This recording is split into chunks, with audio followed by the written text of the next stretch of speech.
Las Vegas, cité du jeu et de tous les excès, est aujourd'hui une ville meurtrie par la crise économique. L'État du Nevada a été un des premiers à être frappé par la récession, avant tout à cause de l'effondrement du marché immobilier. Depuis 2007, il détient le record national du nombre de saisies. Aujourd'hui, à Las Vegas, les 3/4 des propriétaires doivent rembourser un emprunt supérieur à la valeur de leur maison. Ça, c'est ce que l'on appelle une vente à découvert.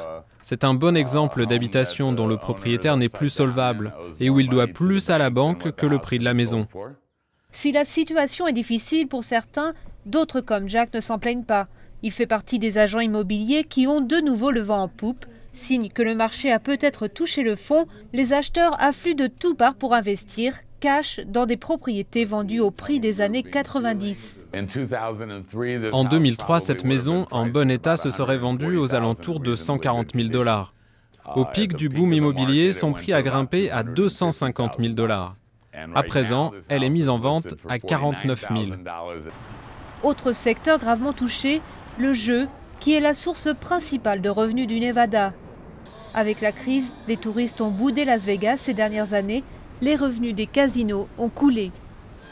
Mais peut-être un signe d'espoir, le mois d'août a été extrêmement bon pour le secteur. Je pense qu'il est possible que nous soyons en train de voir un début de relance. En d'autres termes, nous avons atteint le fond et nous voyons quelques signes qui montrent que les choses commencent à aller mieux. Si l'économie au niveau national continue de se rétablir, le Nevada devrait faire de même.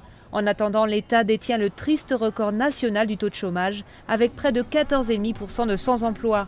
C'est devenu l'enjeu numéro 1 des élections législatives du 2 novembre pour des habitants qui espèrent que Las Vegas retrouvera très vite son ambiance de fête. Au revoir.